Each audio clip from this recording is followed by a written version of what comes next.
They have unfinished business in Portland. It's like the podcast version of the movie Hackers, but far less realistic. You're listening to FounderQuest.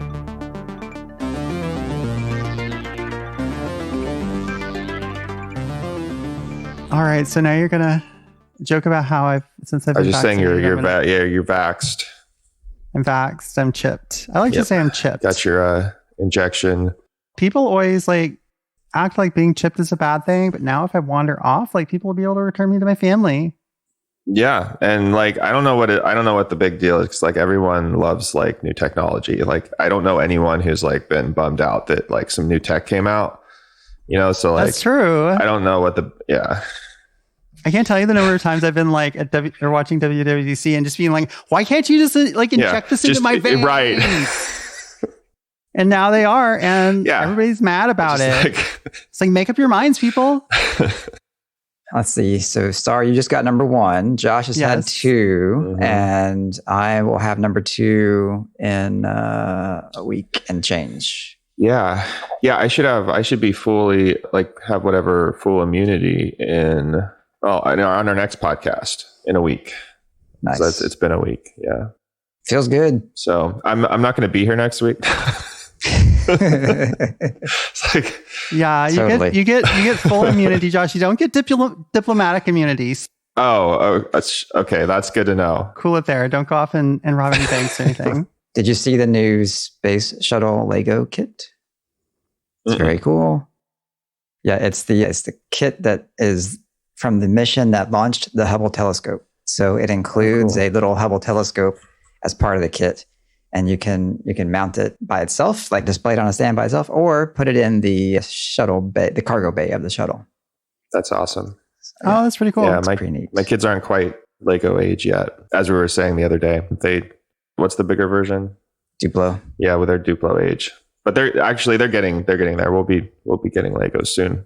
Yeah, it's fun for the whole family. Yeah, it's gonna be fun. Mine's not really into Legos, but we just have this big box full of random craft supplies, and she'll just go digging through that and start building stuff. Nice. It's pretty great. That's fun. My kids are both really into Pokemon right now. So that's actually pretty fun because Pokemon's, it's fun to watch. Have you done Pokemon Go with them? No, haven't done that yet. I don't even know if the game is still around. I never got into that. It's around. Oh yeah, it's still going? Yeah. Good. No, I know several people who are super into Pokemon Go. And it's around, trust me. Especially with the pandemic, lots of people just wanted something to get them out of the house. So they just went walking around with that. I can see that. We had this thing. So I haven't done Pokemon Go in quite a while, but when I was doing it, we had this Discord group here around town that they would use that to coordinate the battles. They were oh, there's a new raid, let's all go over. And oh wow, I wasn't that into it, but all of a sudden it's you get all these people go to that same spot, and they're all coordinating via text and Discord and stuff. It's kind of fun. So I went to a couple raids, but I just kind of lost interest before I really got that deep into it. So I just can't really get into a game where I have to socialize with people to win. Maybe I'm just showing my age. I'm from the generation where you play games to get away from people. Is it really socializing? Because you're all just standing around in a park staring at your phones, aren't you? I mean, for us, that is socializing. So yeah, that's pretty much socializing. That's what we do in my family some nights. Oh yeah, we all went to the park today. Yeah, so it's beautiful in the Pacific Northwest now. I assume it's beautiful where you are, Josh. It's going to be 80 this weekend. Oh my gosh. It's the first real week of sun after just months and months and months of gray. And we all at this point know not to get our hopes up. It's going to go back to gray pretty soon, but you can enjoy it while you got it. Is this the fall spring? Is that what we're in right now? Yeah, I think today, probably after we're done recording, I'm going to be wrapping up some things pretty quickly and then getting the old foldable kayak out of the trunk and hitting the water. Nice. Oh, that's awesome. Yeah, I was thinking I might go sit in the sun or something. Yeah. So do you have any businessy type tech stuff to talk about today? Or is it just, we're all just have senioritis? Well, we sort of unofficially launched React Native support yesterday. Woot. Yeah. What? Yay. So awesome. So to our listeners, if you have any React Native projects that you want to monitor errors in, you should hit us up because we're looking for like beta testers and things. That's awesome. And is that the one that Andre's been working on? Mm-hmm. Yep. Yeah, Andre did a fantastic job getting the native stuff going, and Josh wrapped it up on the server side, and I was pleasantly surprised with just how little work we had to do to get that working on the server side. It's sort of it's like the source maps, because React Native is it's kind of, I don't know, I'm not a React Native developer, so I'm, it's probably only half working, but from what I understand, it's a little bit tricky. Like, it's React on top of, like native code. And so I've heard that, you can end up with stack traces that have like JavaScript and native like source locations in them and stuff. And it gets tricky. Like, yeah. So what we have is like, you can generate source maps for your React code and upload that to Honeybadger. And it works just like a regular JavaScript, like a JavaScript application. So we have yet to implement support for like translating the native lines in the stack traces, but that'll be up next, I think, at least when someone requests it. So go use it and request it, and we'll build it. Yeah, it's that just-in-time development. We're not going to build it until someone asks for it. And also we have to understand it before we build it. So yeah, that's a biggie. Yeah. Like, somebody needs to come out with a paid service that just processes source maps and JavaScript backtraces. Like, I mean, I know we would be the only customer because like nobody has to do this but us. But but would pay you a lot of money. It seems like way too much work for what it is. It seems like we should just be able to like buy something and fix it. Yeah. Well, I mean, like what we're talking about here is like basically, it's like it would be another source maps service, like, because there are other types of, is it symbolicating? Is that, I always get the symbolification? Is it? I don't know. Yeah, I can't remember. Symbolication. I think it's symbolication. Yeah, they like switch it up on you. So it's not even a real word. I know, but that's how I remember it. I always remember it's the one that's not the real word. But yeah, so it's a different type of. Wasn't that a Red Hot Chili Peppers song? I don't know. Symbolication. Californication was, but oh, okay. Sorry. I got that mixed up. Close enough. I'm sorry. Go on. Yeah. So I don't know where I was going with that, but yeah, it's basically like another type of source map, but for native, and so we'll have to build that into our infrastructure at some point. There was a bit of conversation on Twitter this week about podcasts and blog posts and tweets, I guess, too, about when people are sharing progress on their business and how there's all this positive stuff and hustle culture and like, hey, we're awesome and we're doing all these great things and, look at our revenue. It's through the roof. It's to the moon, and as some people are saying, yeah, but, there's the reality is there are ups and there are downs. And we never hear about the downs really so much in the tweets and in the podcasts and et cetera, et cetera. And so I was looking at that. I'm like, yeah, that's true. And I was thinking about our podcast, and we don't very often share downs, but then we don't very often have a lot of downs. So, I mean, that kind of works out, I guess. But I thought about all this because we did have a down this week since recording our last episode. When in the last episode, I did say that we had a new feature coming out, right? Where I talked about Slack and how we were going to have this threaded support in Slack and how it was going to be so awesome. And I said it would be launched by the time that episode dropped. Well, that episode dropped this morning and that feature did not launch on time. Oh yeah, it hasn't launched. I don't even know I don't know what the story is. So, well, the story is it's like almost there. The feature is almost there, but there are enough corner cases that we just didn't feel comfortable launching it to our customers. Like Kevin and I had, so Kevin's been working on this like hardcore for a long time. And he really wants to get it launched, but like we had a launch date that we picked, and getting up to that date, it was just like there were still these little bugs that were popping up, and Kevin was getting pretty nervous. And so Kevin and I chatted like 6 a.m. the morning of that we were going to launch this thing, and he had just committed some code that had fixed a couple more bugs, and I could tell he was kind of anxious. But I could also tell that he also was like really done with this, like just so ready to get this out of the door. And so we talked through those last few issues. And I said, look, I'll go with what you want to do here. But if it were me, I would not launch this. I would just set it aside, go do something else for a while, let my brain clear, see if inspiration strikes about really feel like this was done. Like, 'cause it feels like we're kind of nervous about launching this. And I really wouldn't want to deal with an increased support load by deploying a buggy thing, as opposed to just waiting a while and, fixing it. And maybe, and we talked about like, well, what if we never get comfortable with this feature? What if like this is just, weeks and months worth of development that's just thrown out the window? What if nobody ever loves us again? I pour in a gutter.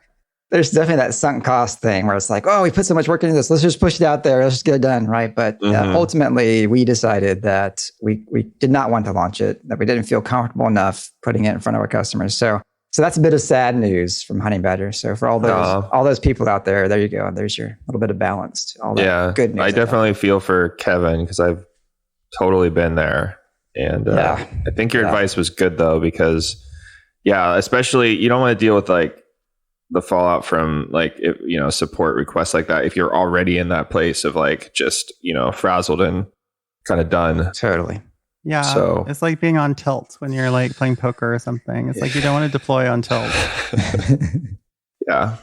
I wonder if you could say that there's kind of like two types of deadlines and they often get mixed up and you don't really know which one you have. But like there's deadlines which are like sort of like real, like, the space shuttle is launching on a certain day and you gotta be there so you can get in on time. And then there's like deadlines for motivation, which are, it's not a big deal if we don't launch this feature. I mean, maybe some people will be annoyed that they have to wait, but being a parent to a young child, I've really gotten over, being bothered by people being annoyed.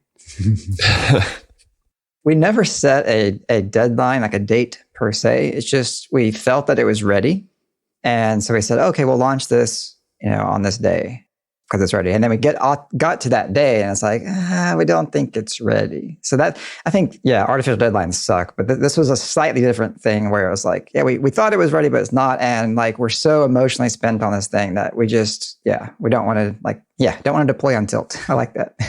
Yeah. Is there something like fundamentally like difficult about it? Or is it just like a lot of weird little details have to be wrapped up? Yeah, more the latter. And it was the thing of like going into, the final countdown basically and still having those issues, right? Back to the space shuttle thing. It's like, it's really cold that morning and these O-rings, man, I don't know. Let's not launch. Let's double check those O-rings, right? Yeah. Yeah. That's funny. Yeah. Non sequitur. The other day I was in this unrelated Discord and somebody said like something about the final countdown and I was really going to make it like that song. I wanted to like find that and paste that in. And then I was just wait a second, this person is like 20. They're not even going to understand what I'm doing. They're just going to be like, oh, this is going to be like my dad like sending me a link to some like Beach Boys song or something. It's just, Yeah, totally. I guess we'll have to add a link to the space shuttle in the show notes so that the youngins can know what we're talking about. Oh, yeah. So we aren't going to be launching the Slack thing anytime soon. We may not launch that as envisioned. We may have to go back and rethink that. Yeah.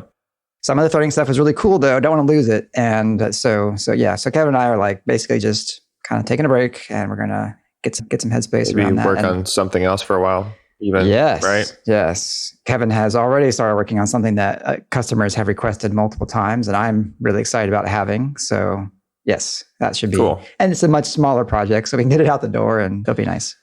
Yeah. Guess sometimes you just want to ship something. That's also a bad reason to ship something.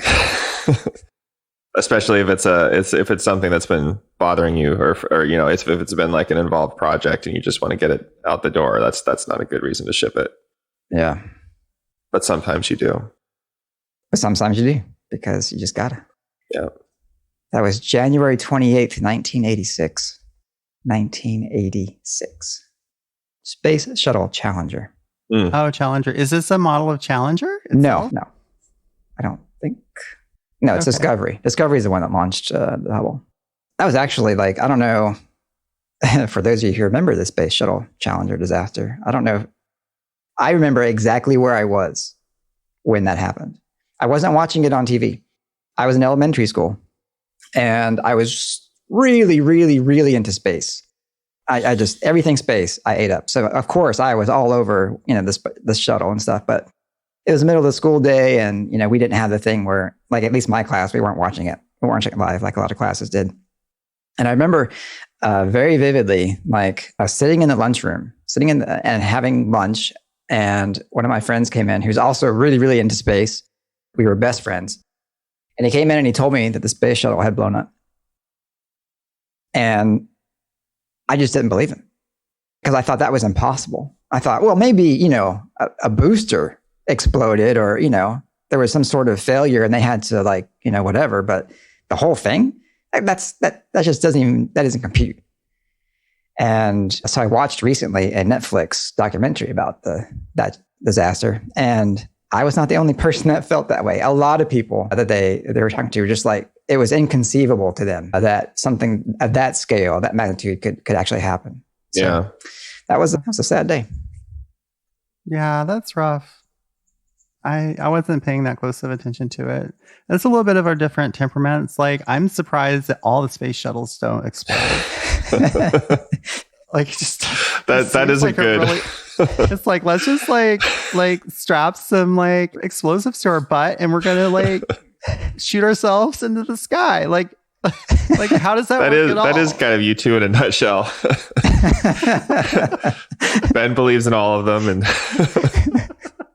that's pretty funny. Yeah, I was 2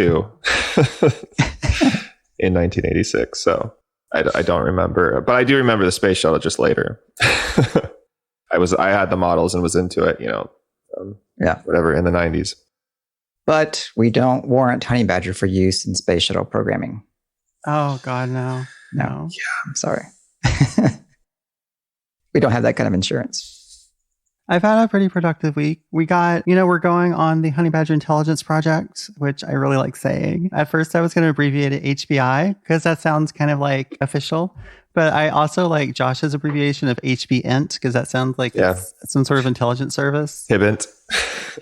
Yeah. Yeah. So I've got I think 6 authors working on different languages and everything. Cool. And I had a little bit of radio silence from some of them. So I was like, okay, maybe they didn't quite understand what they're signing up for and they got into it and it was like too much work. But no, it's just, if you give people a deadline, they're not just going to keep talking to you. They'll just start working and then do it. So that's good. So yeah, so they're all actually working and that is excellent. And we got one report back. I really kind of, I don't know what you think about it, Josh, but I was like, okay, this is kind of what I imagined. I haven't looked at it yet, but it's up next actually. So got it on my to do. Yeah. Anyway, so that's a fun thing. And yeah, so just rolling along, making progress. I have an update. Another update from last episode in which I said, I got almost no responses to my emails to people who were trialing the product. I got that really good one. Yeah, so got off the podcast and I found in my inbox an email from someone responding to one of those emails. So that makes 2. I've gotten 2 responses, I think, total out of the ones that I've sent out. And yeah, that was a fantastic response, telling us reasons why they think Sentry is a little better in this way or that way and things we can do to improve. That was awesome. I cherished that response. They're wrong, but yeah, but they're entitled to their opinion. Well, turns out this individual is not in the US. And one of the things he called out was our date rendering, which we had actually put some effort into to make it localized and to make it really nice for people so that, because of course, the US is weird and how we display our dates and the rest of the world is not weird. And so he was complaining about that when he logged in. He saw it in the US format. And I'm like, well, because you haven't configured it. And then I thought, why? We're already detecting the time zone via JavaScript, and we go and update timestamps in there based on that. Why don't we use the person's locale to determine the format? So that was like a 2-line code change. I deployed it out there within a few minutes, and I just love those kind of little fixes, right? That's great.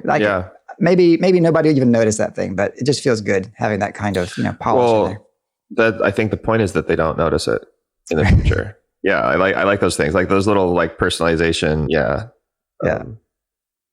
Yeah. So now if you create an account, hopefully when you first sign in, if you're in the UK, you will see the day, month, year as it should be, as opposed to the US's backwards way of month, day, year. I guess the other lesson is that like people aren't going to go hunting through configuration options. True. Very true. You should just like drop them into the settings page after they sign up. That's like would solve it. Wait. Before you can use Honey Badger, you have to go configure all the things. No, we'll just have a file upload form, and they can upload a YAML file with all their configuration options. There you go. I like it. That's cool. Yeah, but my week was more the same. Actually, I think I'm about ready for vacation, and so like this, because I'm thinking the same. Yeah, because I'm feeling a little tapped out, and so this week I've actually taken kind of quasi vacation. I guess I've been took my foot off the gas pedal this week. I've been working every day, but not as much as I usually do. And that's been nice. I've been spending some time on the bike and in the garden and things like that. So yeah.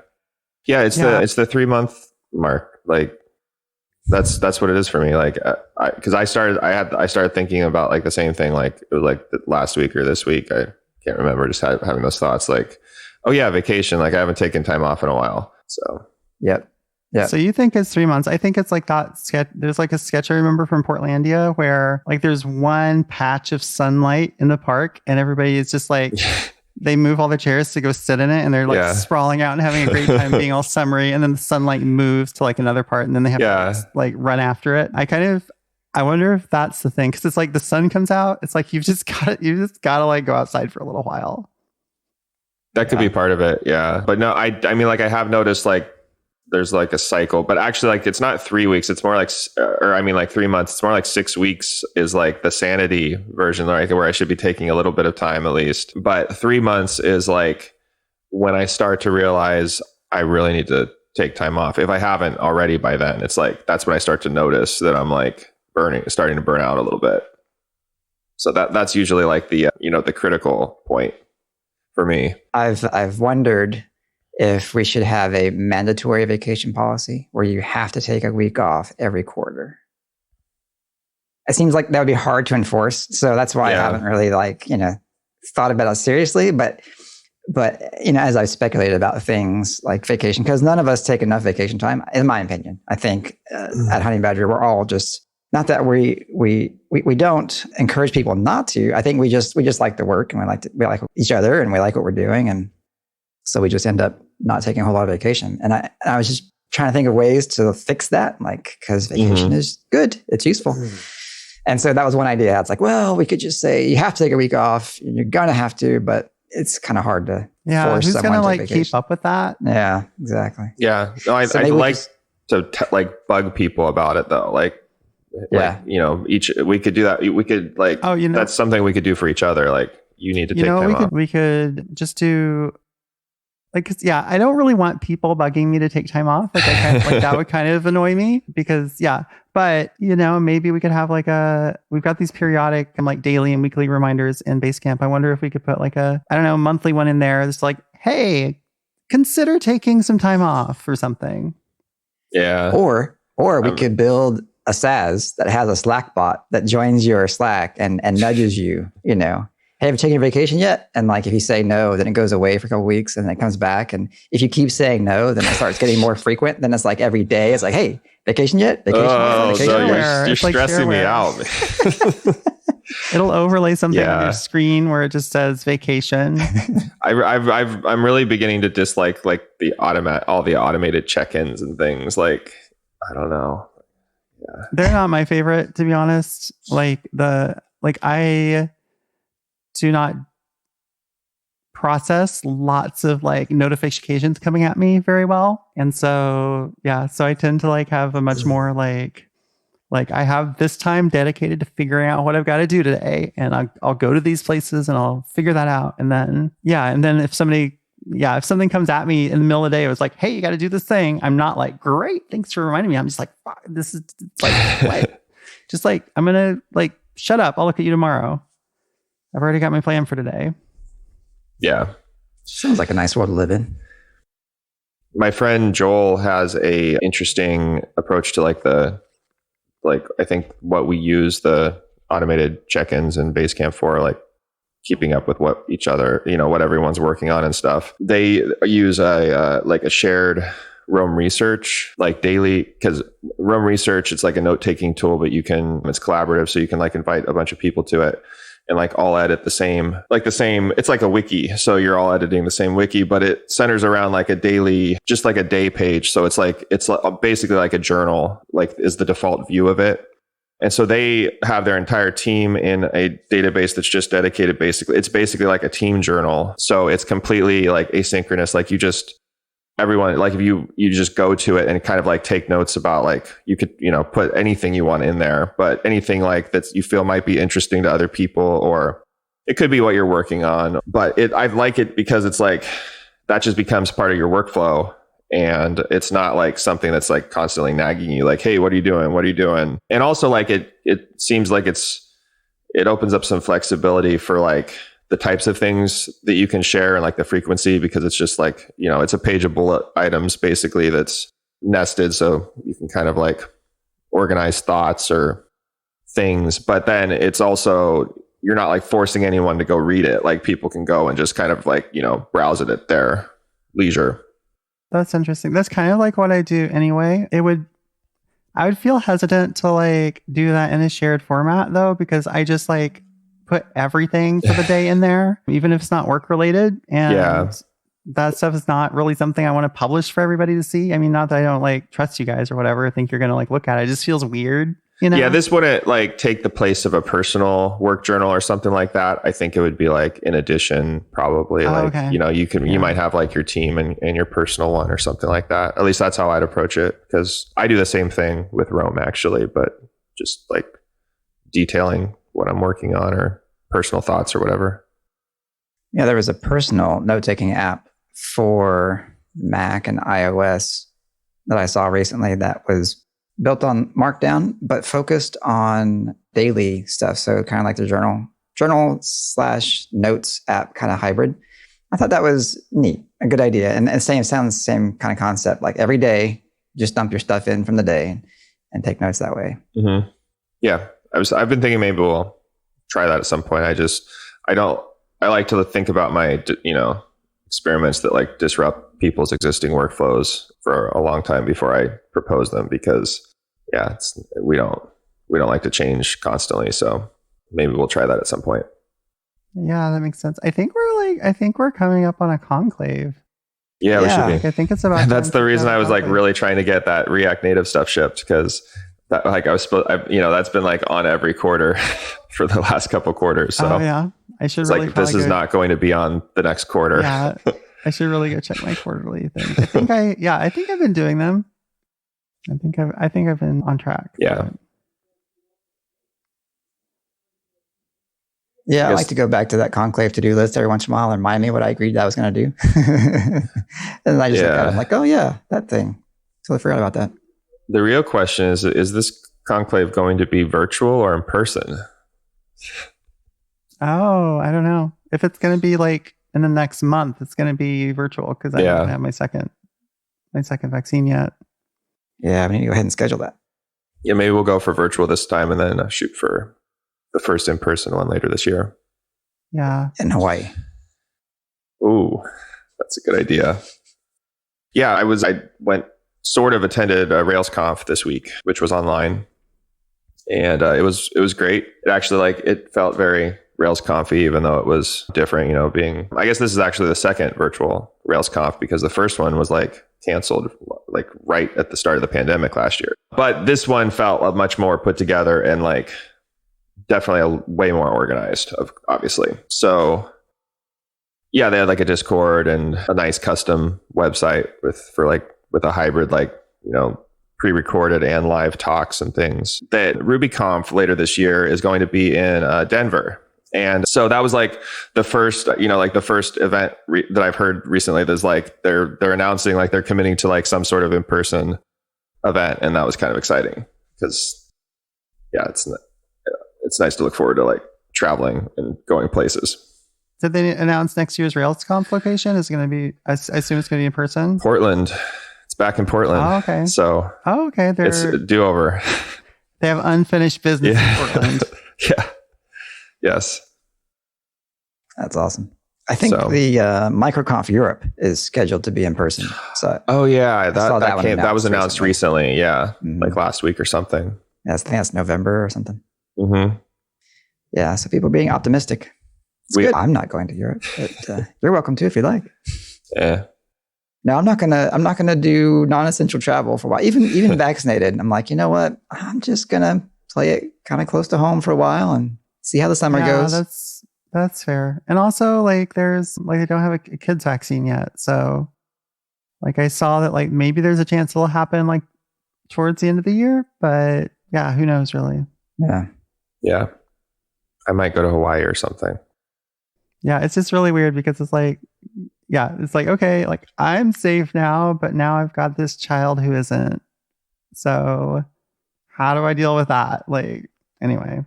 Yeah. We don't need to get into that. It's just like the next level in this weird, like, crap parade that has been the past, like, year and a half.